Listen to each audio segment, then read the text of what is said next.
We are delighted to bring you this seminar presented by Labroots.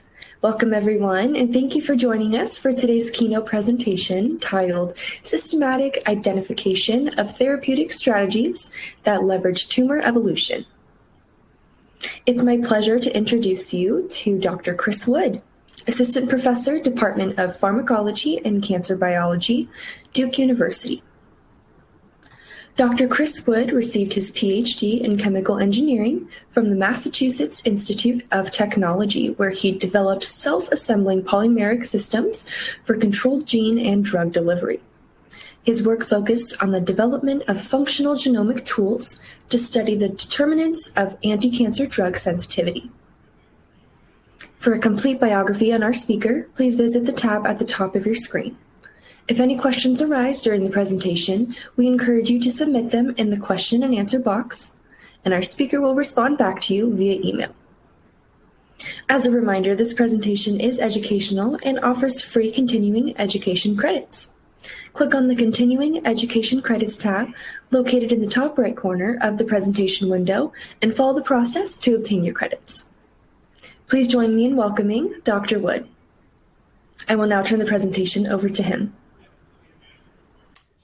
Okay, well, my name is Kris Wood. I'm from the Department of Pharmacology and Cancer Biology at Duke University. And I first want to start off just by saying a thank you to the organizers of this event for the invitation to speak today on some of the work that we're doing and that we're excited about that involves the use of systematic approaches to identify anti-cancer therapeutic strategies that we think have the opportunity, provide us with an opportunity to shape the way that tumors evolve. So my laboratory actually works in two areas. One of the things that we work on is in the space of novel tumor vulnerabilities. So we've done a lot of work in recent years to try to understand novel ways of therapeutically targeting tumors, particularly tumors that have been historically refractory to precision therapies. Many of these studies have, over time, have centered on the mitochondria, this organelle in cancer cells that, as you all know, I'm sure, integrates upstream signals from the cancer cell's environment and from aberrantly activated oncogenic pathways and transduces those signals in a number of important ways. And one way that's particularly interesting to us in my group is the fact that those signals are transduced to regulate the BCL2 family proteins, which are these a family of pro and anti-apoptotic proteins that exist within and around the mitochondria. And these proteins, through a sort of a series of physical interactions, dictate a cell's decision to live or die, as well as other things like a decision to trigger inflammatory processes. And so we've been very interested in understanding how we can interfere with the upstream signals that feed into the mitochondria, and by doing so, alter the state of the BCL2 family proteins to drive therapeutic effects in tumors. The second area that my lab works in is in the field of tumor evolution, and particularly evolution in the face of therapeutic selection pressures, so drug resistance evolution. And our work in this space has fallen into kind of two areas. On one hand, we're very interested in using systematic approaches to try to map the landscape of signaling pathways that can drive resistance to therapy. And on the other hand, we're also very interested in taking insights that we glean from those studies and using them to define mechanism-based therapies that have the potential to overcome or potentially even circumvent the development of resistance. So for the rest of my talk today, I'm actually going to focus on the work that we do just in the second area of my lab, and hopefully in a future time I'll be able to talk more about our work in the area of tumor vulnerabilities. So our lab started our work in resistance in 2012, at the time when I was actually starting my independent lab here at Duke. And at that time, our thinking about resistance was, in retrospect, quite simplistic. And I think in some ways our simplistic thinking was reflective of the broader field's relatively simplistic approach to the problem of resistance. The way that we were thinking about resistance in 2012 was that if you can define the pathways of resistance, then you can overcome that resistance. To put it differently, we had the idea that when a patient would be treated with an anti-cancer drug, they would initially respond, and then when they stopped responding, we envisioned a scenario where a patient would be able to go to their physician, their tumor could be biopsied in one of a number of ways, and that using genomic approaches, we could define or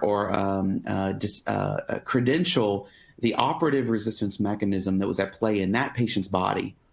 And that by then matching that knowledge of that resistance mechanism to a drug that blocks that mechanism, we could overcome resistance. And so with that simplistic idea in mind, our view was that the real key to the field was figuring out ways of discovering resistance pathways at scale, because while we knew a lot about resistance to a small number of drugs, things like EGFR inhibitors used in lung cancer or BRAF inhibitors used in melanoma, we actually knew relatively little about mechanisms of resistance to many, many other types of drugs.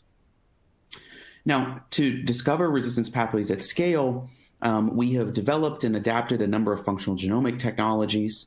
We have notably created pathway-focused libraries of cDNAs or CRISPR reagents, which can be introduced into cells and, upon introduction, lead to the constitutive activation or inactivation of defined oncogenic pathways.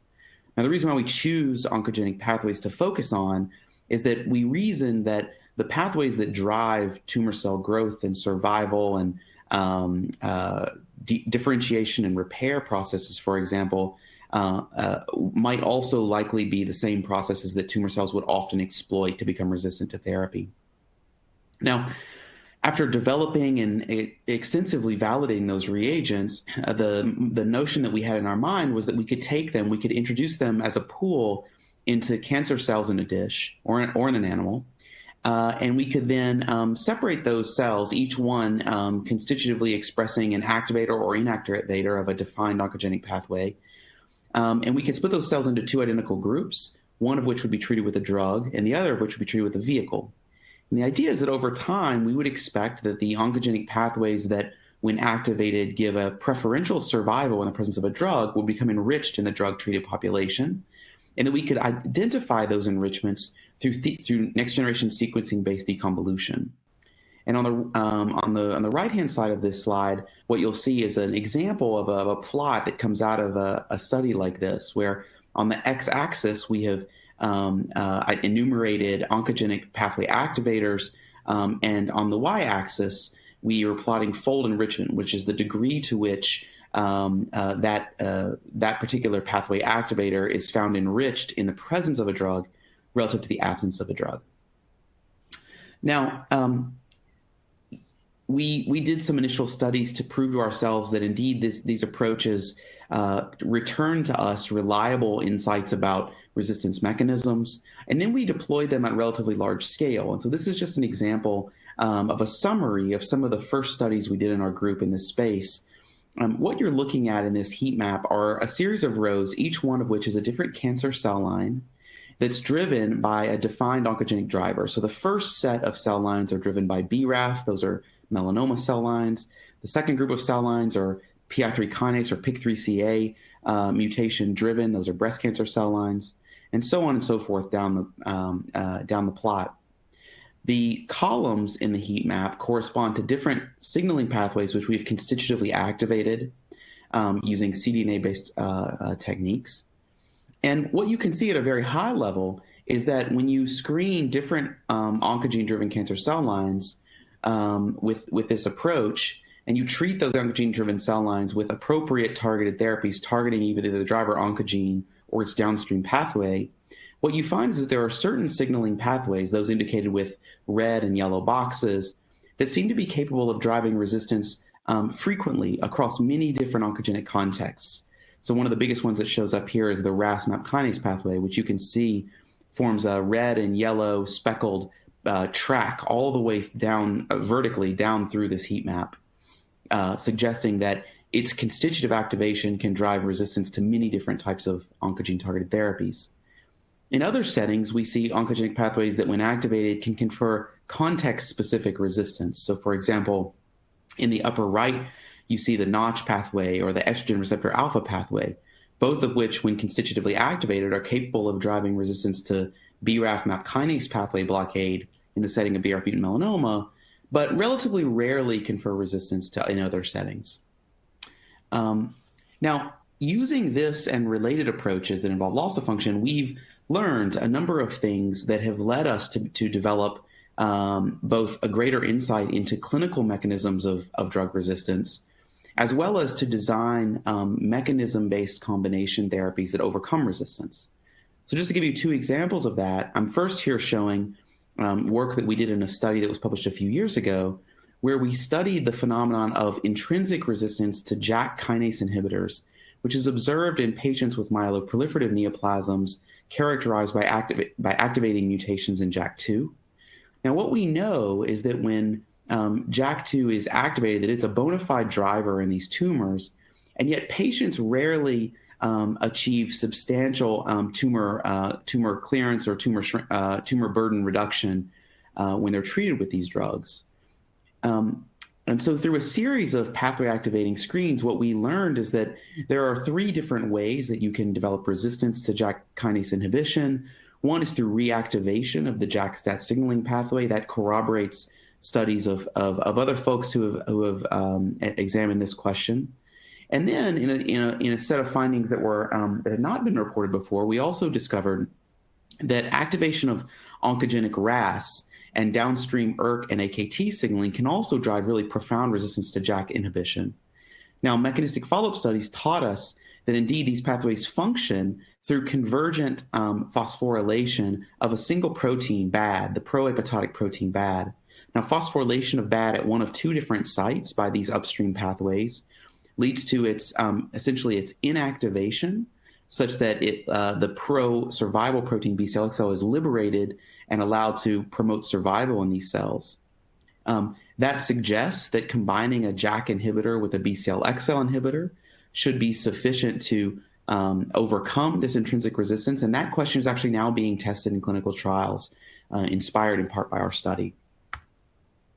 A second example of a finding that we've had, it involves PI3 kinase mutant breast cancer. So in this case, we examined the phenomenon of intrinsic resistance to PI3K Mtor pathway blockade in PI3 kinase mutant breast cancers. And what we were able to discover in this example was that survival is maintained by the presence, again, of the same culprit, the pro-survival protein BCL-XL, even in the face of PI3K Mtor pathway blockade.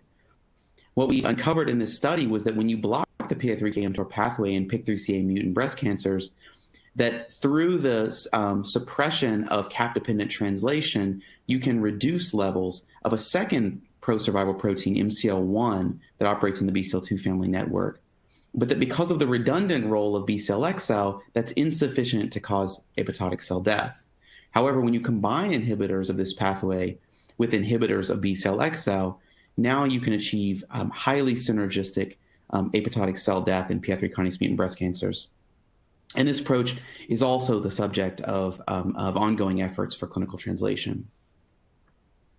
And in addition to these examples, we've also found a number of examples of acquired resistance mechanisms that not only seem to be mechanisms that are capable of driving resistance to therapy in the laboratory, but that we see as being likely bona fide mechanisms of intrinsic or acquired resistance in actual human patients, and in particular in the very patients whose tumors don't show evidence of resistance driven by other well-known pathways, suggesting that these are actually bona fide drivers of resistance. So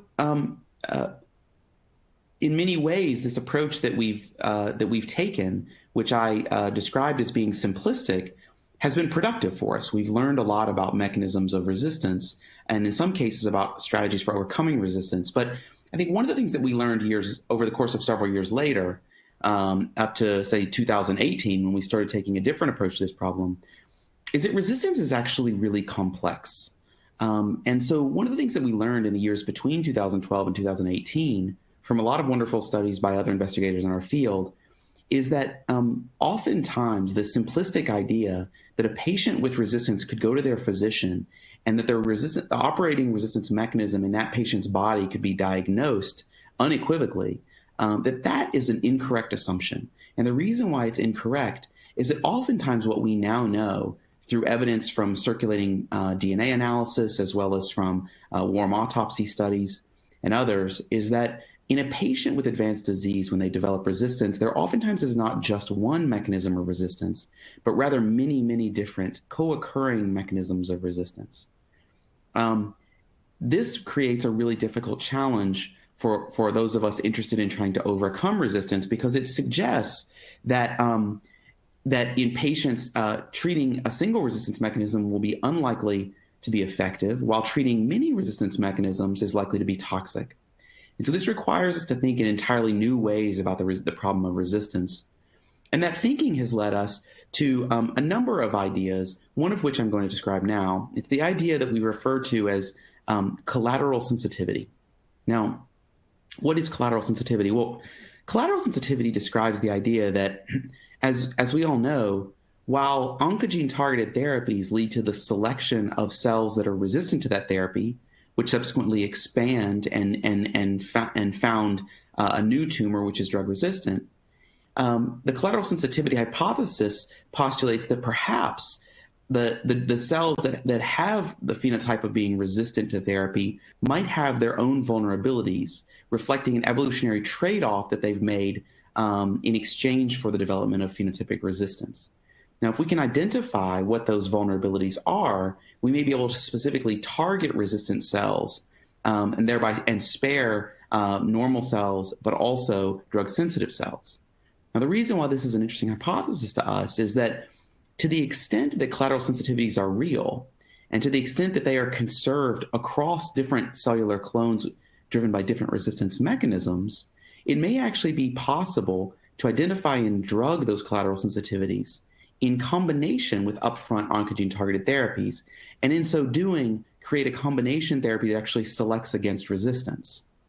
And here on the right of this slide, I show 3 examples of studies from our lab and others that have described specific examples of collateral sensitivities. So in a very recent study that was just published, we sought to try to understand and exploit the concept of collateral sensitivity using a principle from evolutionary genetics known as antagonistic pleiotropy. And our thinking was as follows. We said, look, when you're initially diagnosed with cancer, you have a basal population of cancer cells. And when upon treatment with a drug, you reduce the size of that population and select for the resistant cells. Now, over time, those resistant cells will repopulate a drug-resistant tumor. But if we're able to judiciously and appropriately choose a second therapy that exploits that resistance phenotype to specifically drive toxicity, then we might be able to specifically eradicate that population through a so-called evolutionary trap. Now, the key to being able to do this is understanding the relationship between the genes that drive resistance to one drug and those that drive sensitivity to a second drug. So in other words, to put it differently, it's the ability, this approach can in some cases hinge upon our ability to say that when a tumor is driven by resistance by mechanism A, that it will therefore deterministically also be sensitized to a second drug because of the activation of mechanism A. That phenomenon is known as antagonistic pleiotropy and has been used in the evolutionary biology literature frequently to describe scenarios or to account for scenarios where genes seem to have both paradoxical pro and anti-fitness properties. Now, the way we chose to go after looking for antagonistic pleiotropy is using large-scale CRISPR-Cas9 screens. We chose to do these screens in the setting of acute myeloid leukemia, a deadly hematological malignancy that was particularly interesting to us because this is a malignancy in which a number of different mechanistically distinct therapies are advancing clinically right now. Now, the way that we did our study was to construct a 2,390 gene CRISPR library, where the genes targeted by this library are a lot of kind of well-known cancer genes as well as drug targets. We created a pool of knockout cells by introduction of the library into cells. And then we treated those cells with either one of a set of 9 different clinically advancing anti-AML therapies or DMSO treatment. Over time, those treatments allowed us to select for CRISPR guide RNAs that give either a survival advantage or disadvantage in the presence of each drug, which we could deconvolute using deep sequencing. And then the result of each individual drug screen is a sort of inverted S-shaped plot, like we're showing here in the upper right portion of the bottom of the slide. And from that plot, we can identify genes that, when knocked out, confer either sensitization or resistance to each individual drug therapy. So one of the interesting things that comes from a study like this is that you can systematically identify genes that exhibit the property of antagonistic pleiotropy within this set of drugs. And that's really depicted here in the circus plot that I'm showing here. Now, this is a bit of a complex plot, so let me step you through it. So on the each piece of the outer ring of this plot represents a different drug a drug modifier screen that we've conducted in the presence of the indicated drug. Now, on the outermost ring of the plot, we've numbered the genes that we screened from 1 being the one that most strongly sensitizes when knocked out, to 2400 being the one that most strongly confers resistance when knocked out. So you can see that in replicate screens, we've colored the sensitizers red and the resistors blue. You can see that we get very largely agreeing results as far as which genes confer sensitivity and resistance to each screen. And so at the level of each individual drug modifier screen, there are things that one could study. You could look at mechanisms of potential sensitization and resistance to each individual drug. But for us, where this study became more interesting was when we started looking across the screens that we performed, looking specifically for cases where a gene knockout confers both sensitivity or sensitization to one drug, but resistance to another drug. And those connections are indicated by the purple lines that connect one drug to another within the circumferential plot. Now, another way of looking at this data set is to say which pairs of drugs, of 36 possible two-body pairs within this set of 9 drugs, exhibit the most versus the least amount of antagonistic pleiotropy. That is, which drugs have the most number of genes that confer sensitivity to one drug but resistance to the other drug, and which have the least.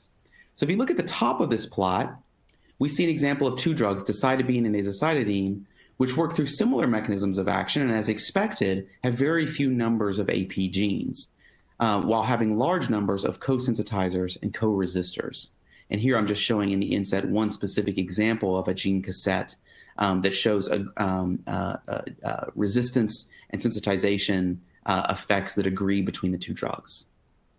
Now, if you look at the bottom of this plot, you see a second example of two drugs, one the bromodomain inhibitor JQ1, and the second the BCL2 inhibitor ABT199 or venetoclax, which show very large numbers of AP genes and very small numbers of co-sensitizers and co-resistors.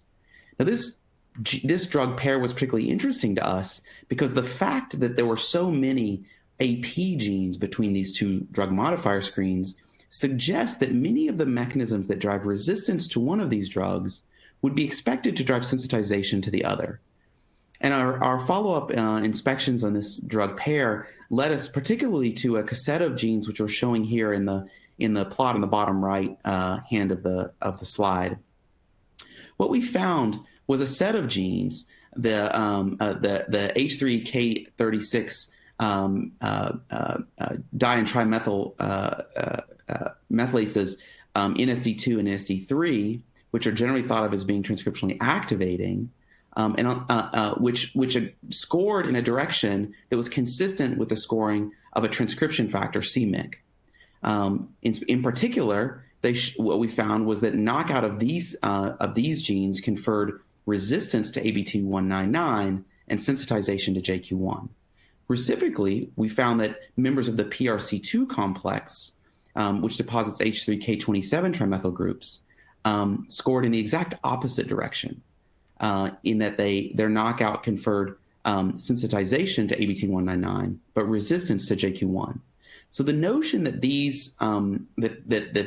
this set of genes scored in a directionally consistent manner that's consistent with the general notion of NSD2 and 3 being activators of transcription and PRC2 complex members being repressors of transcription drove our interest in further follow-up studies.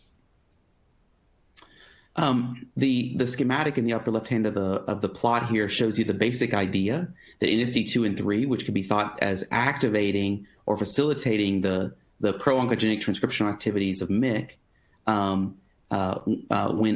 when active, confer resistance to JQ1 and sensitization to ABT199, and EZH2 and EED, which inhibit mixed transcriptional activity, would be expected to do the opposite. Now, to test this model, the first thing we did is we went in and we just said, okay, let's overexpress or knock down MYC and see if it really does affect sensitivity to these two drugs. And we were able to confirm that it does. So if you knock down MYC, you become more sensitive to JQ1 and more resistant to 199. If you overexpress MYC, the opposite things happen. Further, we were able to show that if you knock down NSD2 or 3, you get the expected effects on both MYC expression as well as on sensitivity to JQ1.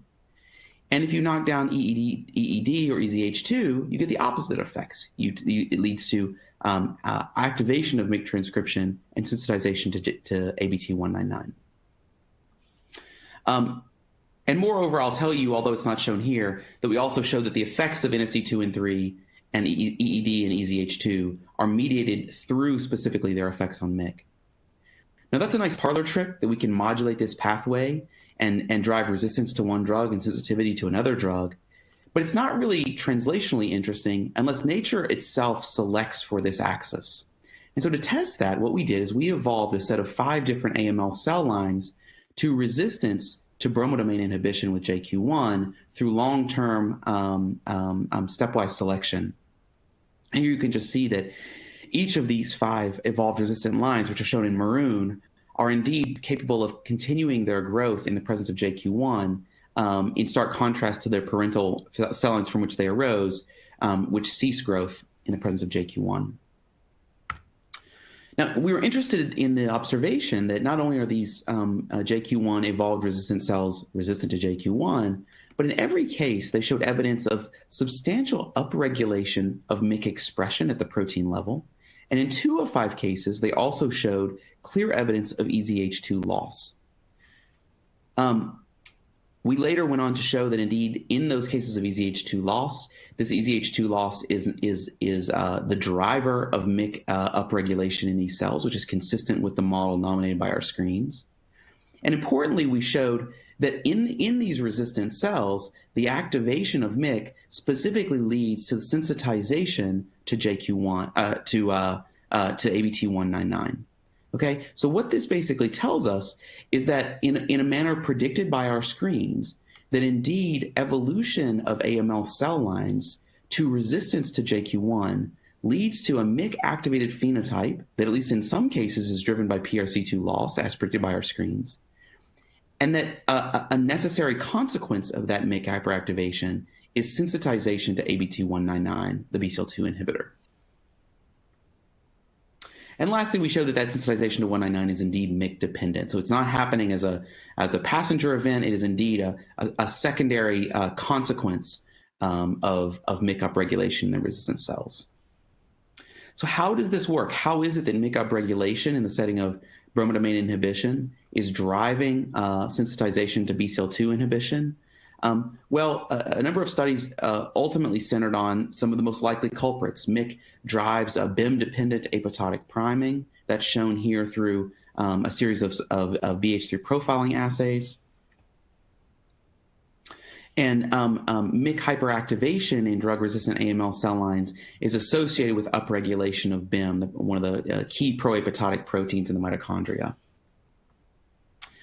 That the BIM upregulation is not only present, but it's functionally important. So if you knock out BIM, you largely reverse the sensitization to 199 that we observed in these MYC-high JQ1 resistant cells.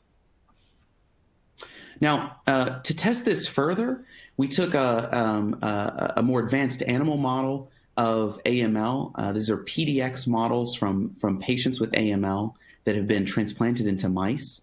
And the first thing we did with these models under the plot that says JQ1 naive is we measured their baseline sensitivity to ABT199, which you can see in maroon, but also to 2 other drugs, S63845 and the drug that begins with A133, which are inhibitors of MCL1 and BCL-XL respectively. what you can hopefully appreciate is that these drugs have modest, these cells have modest sensitivity to these insults, but that if you take the same cells, you put them into a mouse and treat them with JQ1 until they relapse, now you take the cells back out, and what we find is that they indeed exhibit increased sensitivity to ABT199. So the same priming or sensitization to ABT199 that we observe in our CRISPR screens and in our evolved resistant cell lines in vitro, we also see in a PDX model in vivo. And that's also seen in the GI50 plot that's shown on the right. Now, these results suggest that combination therapies involving JQ1 combined with 199 might be particularly interesting in the setting of AML, because the resistance to JQ1 necessarily creates a scenario where AML cells become sensitive to 199. And to test that in a little bit more detail, we did a study where we examined the effect of the sequence with which AMLs are treated with these two drugs and what effect that has on tumor burden. So we took 5 different cohorts of mice and we treated them with vehicle, ABT199 alone, JQ1 alone, ABT199 followed by JQ1, which is a treatment sequence that we would not predict to select for cells that would be hypersensitive to the second drug, or JQ1 followed by 199, which is a treatment sequence where we would predict that resistance to the first drug would lead to hypersensitivity to the second drug. Now, if you do these experiments and then you look in the bone marrow of the mice, what you find is that indeed the burden of AML cells in the bone marrow is markedly lower in the setting of JQ1 treatment followed by 199 treatment as compared to all other treatment groups, as is the abundance of CD13, CD33 positive cells in the bone marrow. And this is basically a result that's consistent with the idea that this sequential therapy of JQ1 followed by 199 is leading to the apoptotic cell death rather than a dedifferentiation process in these AMLs. Now, this entire story, as we were putting it together, was very interesting to us for another reason, and that is that it harkened very much to a separate study that we had published a couple of years ago in the setting of melanoma. So in the upper left of this plot, of this slide, I remind you of the results that we have in AML, where we find that resistance to JQ1 leads to hyperactivation of MYC and consequent sensitization to BCL2 family inhibitors. Now, in the upper right of this slide, what you see is a different finding published in 2017, where we observed that melanoma cells with activating BRAF mutations, when treated chronically with inhibitors of BRAF or BRAF MEK signaling, develop resistance that is always in our hands associated with the hyperactivation of MYC, as read out by increased MYC protein levels. And so what you can see here for each cell line, for example, starting with Colo 679, we have MYC levels in the parental cells. Parental cells upon short-term treatment with a RAF inhibitor, where MYC is downregulated. MYC is, after all, a target of the MAP kinase pathway. And then resistant cells that remain under drug selection pressure, where in this setting we always find not only reactivation of MYC, but really hyperactivation of MYC relative to parental cells. Now, what these two studies both suggested to us through separate and extensive studies that I'm going to gloss over here is that although there are many different resistance mechanisms to bromodomain inhibitors in AML or to BRAF inhibitors in melanoma, which I've shown here at the top of the schematic, and although these different resistance mechanisms can be transduced through different oncogenic signaling pathways, they always seem to converge upon one particularly important event which is necessary and sufficient for resistance, and that is the activation of the MYC oncogene. Now, this is a phenomenon that we refer to as convergent resistance. And this phenomenon really got us thinking similarly about the notion of collateral sensitivity. The way that it guided our thinking was as follows. We said, look, if it's actually true that AMLs and BRAF-driven melanomas always exist in just one of two states, either an initial drug-naive state where they're driven by BRAF in the setting of melanoma or BRD4 in the setting of AML, Or they can exist in a second state, which is a therapy-resistant MYC-driven state where they are no longer dependent upon their initial drivers, but have become dependent upon MYC for survival. Then that allows us to simplify our thinking about resistance. We no longer have to think about many different resistance mechanisms and alterations. Instead, we can just say, hey, these tumors exist in one of two states, either a state that's driven by their initial oncogenic driver or a state that's driven by MYC. And that means that if we can come up with therapies that specifically target the MYC-driven state, that those therapies might have particular activity in the setting of therapy resistance. Now, as you know, I'm sure, MYC itself is not conventionally thought of as being directly targetable with small molecules. We hope that'll change in the future, but right now that's probably where most people would agree that we are. However, MYC might be targetable, or the MYC active state might be targetable through synthetic lethality. And so to test that, we took drug-resistant AML cells and we treated them with a panel of different small molecule anti-cancer therapies. And we compared the sensitivity of the resistant cells, which have hyperactivated MYC, to the sensitivity of their parental counterparts. And what we found is there's a set of drugs that are much more potent in the setting of hyperactivated MYC than they are in the parental in their parental matched parental counterparts. And this holds up across many different AML cell lines. Many of these drugs which have increased activity in the setting of MYC activation are inhibitors of the mitochondrial apoptosis pathway, the inhibitor of MCL1, S63845, the inhibitor of BCL2, AB2199, and others. There are also notably drugs like BPTES, an inhibitor of the glutamine pathway, which have been previously described as synthetic lethal targets of MYC-driven tumors, which was notable to us. Now, in a very similar way, you can do the same thing in melanoma cells. You can say, okay, if MYC activation is a hallmark feature of drug resistance, what are the drugs that MYC-activated melanomas would be sensitive to? And so we took a very comprehensive approach to the exact same question. And what you're looking at here are a series of different results that we had. So I want you to focus first on the plot under the words glucose metabolism. So what we did here is we took many different models of melanoma. The models indicated by blue marks are drug-naive melanoma cell lines, which are expressing, and what you find is that those cell lines have modest sensitivity to inhibition of glucose metabolism. In this case, using the drug 2DG. By contrast, if you take melanoma cells and you make them resistant to BRAF inhibitors through any one of a number of different approaches, either by evolving them to resistance, by constitutively activating pathway resistance pathways, by identifying intrinsically resistant cell lines, or by overexpressing MYC, in all of these cases, what results is MYC hyperactivation and consequent sensitization to this inhibitor of glucose metabolism.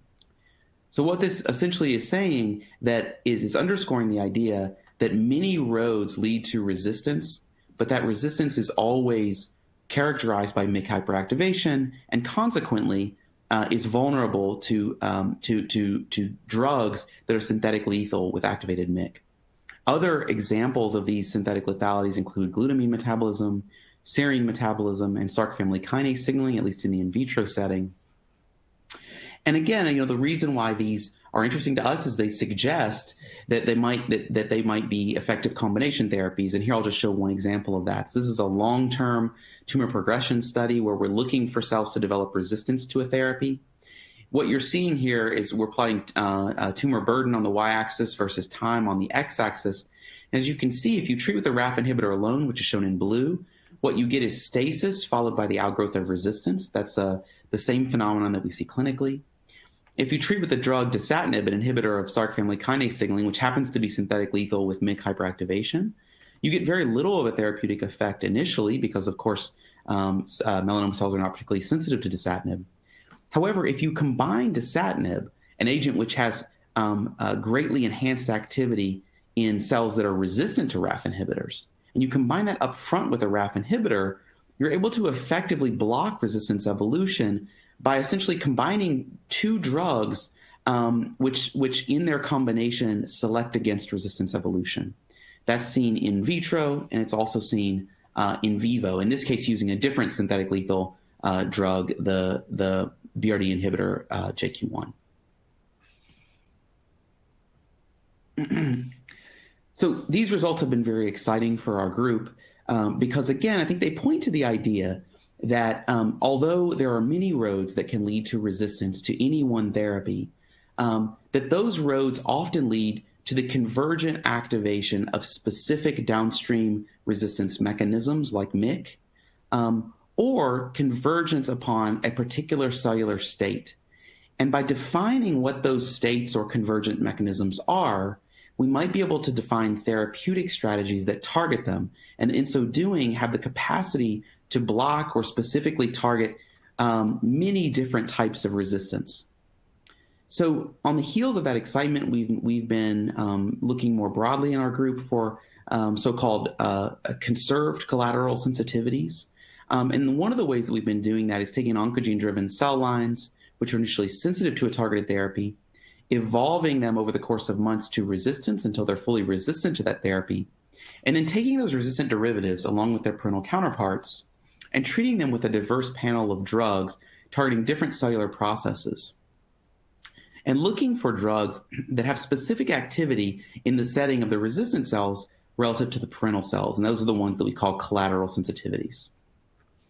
Now, just to give you a very high-level snapshot view of our findings, what we find is that collateral sensitivity is a very widespread phenomenon. So if you look across cell lines derived from many different cancer types, AML, melanoma, colorectal cancer, head and neck squamous cell carcinoma, lung cancer, and so on, where in each case we've evolved these cells to resistance to the appropriate cognate targeted therapy based on whatever the driver is in that particular cell line, what you see is that the resistant cells that emerge are oftentimes collaterally sensitive to other drugs. And those are the blue dots you see below each below the 0 point on the y-axis. So this gives us a lot of hope because it suggests that the development of resistance to any one anti-cancer drug in any one cancer type has the potential to give rise to all kinds of new vulnerabilities in a tumor that can be exploited. And a lot of our work is now focusing on what these are and how we can exploit them. So in conclusion, I hope that I've conveyed to you the idea that that the alterations that drive resistance to cancer therapies give rise to collateral sensitivities, that resistance mechanisms, although diverse in nature, frequently converge onto common downstream biological mechanisms, and that as a consequence, resistant cells, even those driven by different resistance mechanisms, often share common collateral sensitivities, and that by targeting these collateral sensitivities, it may be possible to build drug therapies that select against resistance. And these are just simple schematics depicting the idea of convergent resistance and collateral sensitivity. With that, I want to thank you for your attention. I want to acknowledge the folks in my research group who did the work that I've shown today. The antagonistic pleiotropy story in AML was led primarily by Kevin Lin, an MD Ph.D. student in the lab, and Justine Rutter, an undergraduate who became subsequently a technician in the lab and is now on her way to MD Ph.D. studies. The pathway activation screening work was led by Colin Martz in the lab, as well as folks like Peter Winter and Grace Anderson on the CRISPR analog version of that. Our work on convergent resistance evolution in melanoma was driven primarily by Katie Singleton, a former postdoc in the lab, and Lauren Crawford, a former graduate student in the lab. Our work is made possible because of the contributions of our collaborators, including Alex Poisson on our AML work, Cheyenne Mukherjee and Karen Chakowski on our melanoma work, and David Sabatini on some of our screening work. And of course, is made possible by the funding sources you see here. So with that, thank you very much for your attention. Thank you, Dr. Wood, for that outstanding presentation.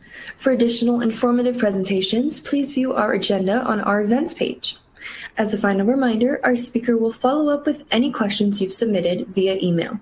Thank you again for your participation.